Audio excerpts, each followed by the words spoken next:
just like a finely brewed dark coffee. As I sit and read new chapters of One Piece, I think to myself, I can't tell which one is better. This coffee or my wife, Nami. Either way, I turn to the right, I look out my window, and I smile, knowing that today we're talking about One Piece Little Garden Part 2, and maybe you should head on over to Patreon. After all, this series is supported by you, my loving and kind patrons. Just $5 a month will get you access to One Piece videos 3 weeks in advance, and as well access to my Patreon-only tier list videos, including much more. Hell, I'll even send you a link to my Discord server. Sound like a deal? Last week, we talked about the first half of Little Garden, which, if you didn't see that video, it's pretty much required to view this one, so link is in the top right of your screen right about now. The Straw Hats are down and out, and it's revealed that Baroque works are to bring Vivi back to their boss, though the mystery still remains. Who is their boss? Regardless of this, the Straw Hats now have to rescue the princess of Arabasta. So we pick up from there. Broggy, while captured in Mr. Three's waxy prison, is trying to break free to avenge his fallen comrade, Dory. Mr. Three then decides that since his wax isn't enough, might as well just create a wax sword and drive it through Broggy's hand to keep him down. As the Straw Hats look on in horror and shock, Mr. Three cruelly reveals that if he moves, his hands and feet will be torn off. This makes Mr. Three with haste continue his candelabra wax rain, which is turning the Straw Hats into literal wax statues. In the process, is not painless. As Nami and Vivi let on, the wax gets inside of their lungs and turns them into statues from the inside out, causing immense pain in Nami's chest and body. Even more horrifying, Mr. Three seems to enjoy this, as he loves the look of agony on his victim's face after they've turned into wax. This reminds me a lot of a certain BioShock villain. The first person to guess this will get a heart and a pin in the comment below. Broggy then recounts how after fighting 100 years in an honorable battle with the pride of Elbaf, he is saddened to be denied an honorable death in battle.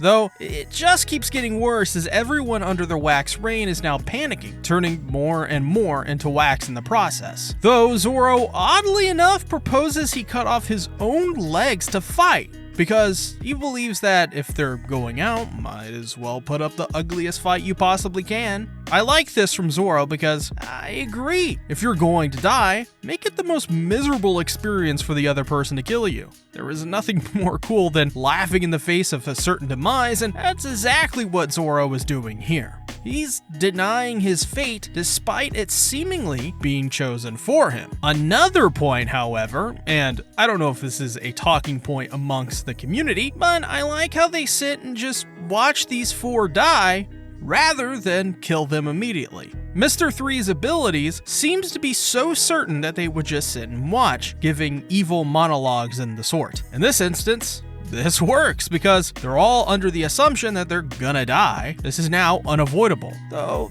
they make a critical error in assuming, as we'll get to here in just a second, which is key. So Zoro and Broggy proceed with the plan, much to the surprise of Mr. Three, who calls them crazy, which in of itself is crazy because Mr. Three, as we've just established, is positively off his rocker. Though they did not get far in the plan, as Usopp, Karoo, and Luffy arrive at the last second, making a heroic but equally hilarious entrance as the villains look on nonplus. Though Nami and Vivi are thankful for their intervention, which I want to say, I love the way Nami always reacts to Luffy showing up to save her. I really feel like Nami almost idolizes Luffy in those moments because of what he did for her at Arlong Park. While they are a bunch of goofballs, it's clear that Nami really does hold Luffy in a high regard and shows this by interacting in such a visible way. Zoro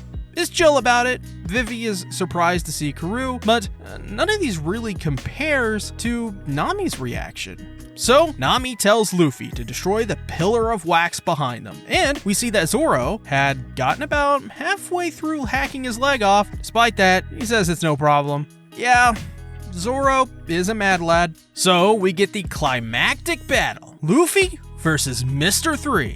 Oh my! Before the battle begins, we get a humorous interaction. Zoro decides to pose in his final moments, just so, he won't give Mr. 3 the satisfaction, and to be remembered as cool, something I think is pretty cool, because Zoro's cool. Miss Golden Week takes note that nothing seems to rattle the Straw Hats. This is important. While a small mention, this line tells the viewer, the Straw Hats ain't nothing to mess with. Always cool-headed, always spoiling for a fight if need be. Even Vivi is aghast at how calm they are, despite them turning into wax figurines before their own eyes. Even Luffy looks at Mr. 3 and sees him as not even a real tough guy. While that is a fair statement, his hair is a numeral, Luffy is simply unperturbed by Mr. 3 altogether, backing up that their leader is just as crazy as the rest of them. The battle then gets underway. Mr. 3 uses Candle Lock, which works, but Luffy, in an ingenious moment, sees that as an opportunity. Luffy literally wraps his arms around the hilt of the wax blade to spin around to use Gum Gum Hammer, launching himself into the wax pillar, destroying it. However, this does not solve their predicament. It only made things worse. Now the process of turning into wax is being sped up, not stopped or slowed. Mr. 3 then uses Wax Art Harpoon on Luffy and Usopp Gunpowder Star on Mr. 5, but Luffy blocks the harpoon and Mr. 5 literally eats Usopp's attack, proclaiming it to be tasty. Explosion flavor. Despite this, Luffy uses Gum Gum Bazooka while Mr. 3 uses Wax Candle Wall, blocking the move entirely. Mr. 3 once again uses Candle Lock, though plays right into Luffy's hands and uses Gum Gum Hammer to destroy his candle wall and land a hit on Mr. 3. Now, all he has to do is destroy the candle and free his friends. But he denies saving them. Why? Miss Golden Week has an ability to make people betray their friends. This is simply called Colors Trap Betrayal Black. This is a really cool ability because it allows her to basically use colors to create emotions in other people, controlling them. But not fully, it seems, because she defines it as hypnotization. And just as it seems he's been lifted from the trap, Golden Week uses another Colors Trap Laughter Yellow, causing Luffy to laugh uncontrollably. This one is pretty crazy because imagine laughing like that and never being able to stop. That's almost horrifying to a degree because what happens when your sides hurt from laughter, but you can't stop? What happens then? Miss Golden Week for a kid, in that regard, is pretty diabolical. Continuing, Golden Week uses a myriad of abilities. Red to represent a bull charging, green that is calming like tea, and so on and so forth.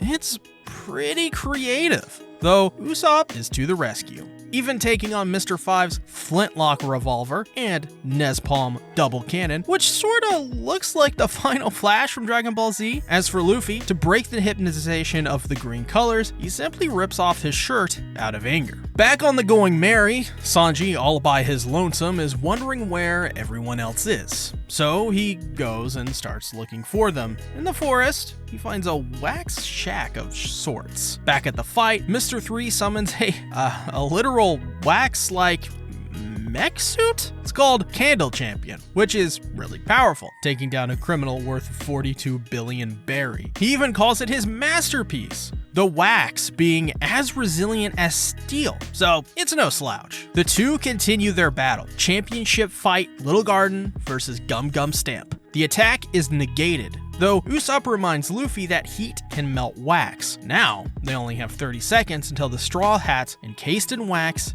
die. This leads Usopp to use Death Blow Fire, only to be stopped by Mr. 5's Breeze Breath Bomb. How about that for alliteration? This then leads to Miss Kiahaha to sit on Usopp using a move she calls Crescendo Stone to increase her weight incrementally as a way to torture and slowly kill Usopp. Though Luffy is able to start a blaze which destroys the wax mech, causing Mr. 3 to flee. Miss Kiahaha, however, decides to finish her fight with Usopp using her patented Death by Snoo Snoo. Though Nami knows he's saving himself for Jesus, so she bats Kiahaha out of the air for Usopp. Strike! And good news! They're all alive. Vivi and Nami are alive and intact, some minus a top, but I don't mind. I welcome change. Though this isn't the only amazing thing to happen.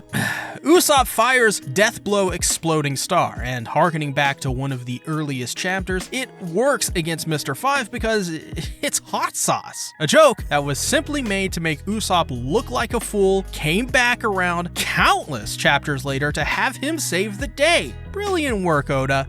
I commend you.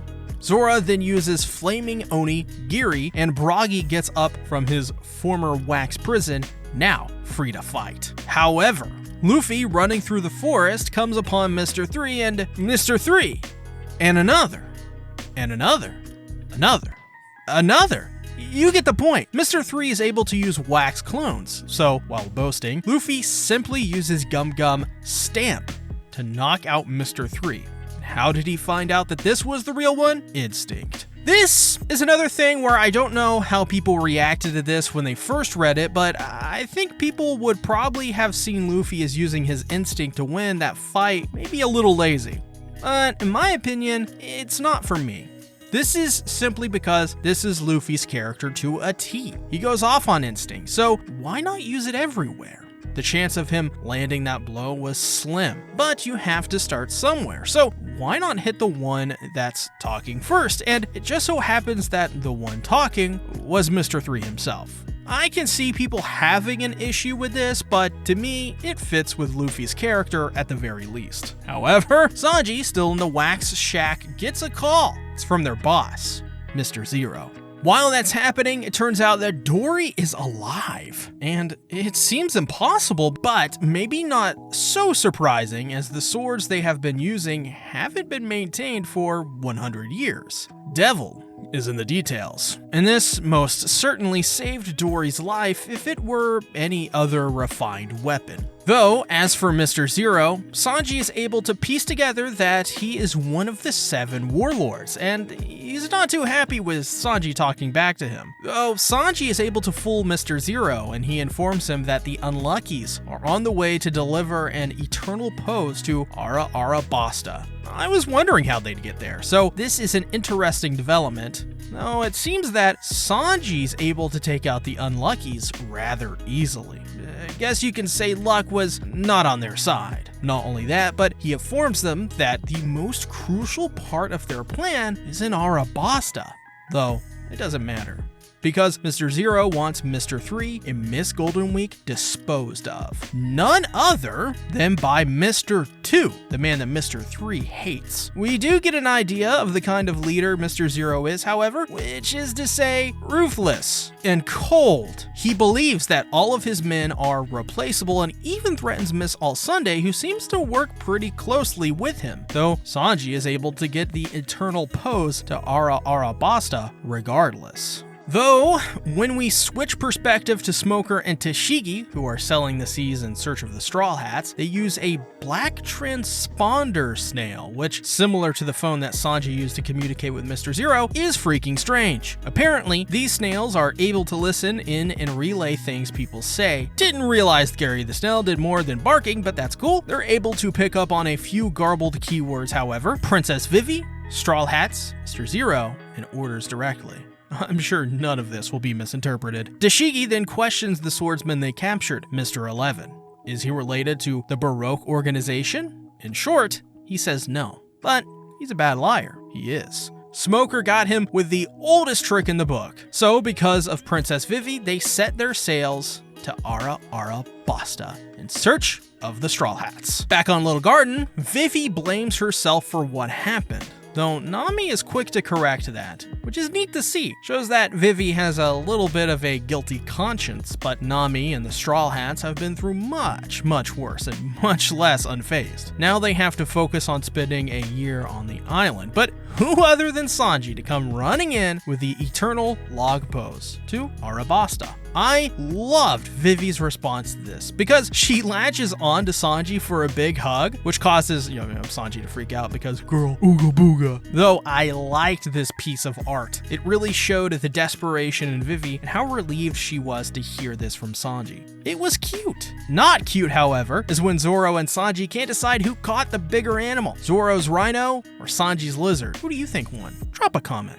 Though, it's time for the Straw Hats to leave once again, now on their journey to Arabasta. And in turn, Dory and Bragi tell them to go straight and just to trust them. Little Garden was a surprise, shall we say. Standard arc of One Piece for me. While I enjoyed all of the back and forth between the Baroque Works agents, like Miss Golden Week and Mr. 3, I felt that this was ultimately just a pit stop for the Straw Hats. I think this is due in part to knowing what comes next, which is Drum Island and then Arabasta. An arc I am desperately looking forward to and have high expectations of. So maybe there is a bit of impatience growing within me. Though, trying to look at the arc on its own merits, it was solid. Nothing was really bad about this, no mistakes that I could see, but I just felt it wasn't as top-notch. Though, I will admit, not every arc needs to be the bee's knees, so I think it services One Piece really well in that regard.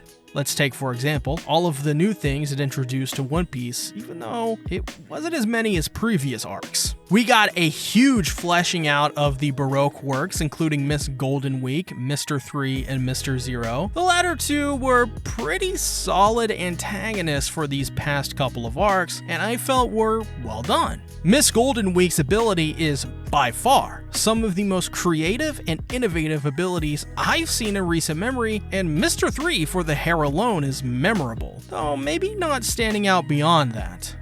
His wax ability was fun. It did add a lot of tension to the main fight, but I think will most likely be forgotten in comparison to Miss Golden Week and, of course, Dory and Bragi. The two giants from Elbath were simply a treat in this arc, and I enjoyed their simplistic yet charming writing.